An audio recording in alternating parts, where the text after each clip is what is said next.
Welcome. In this video, I'll show you how to pause or delete a check-in Basecamp. All right. So first off, log into your Basecamp account and open up your project. Click on your project and go and find the automatic check-ins tab, which is right here.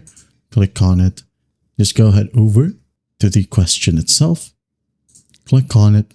And then once done, go to the top right, click on the three dots, and you have the stop asking me option right here and stop notifying me option as well. So what this does is that it pauses the automatic check-in. Now, if you want to delete it again with the same set of pages, you can just easily tap on put in trash.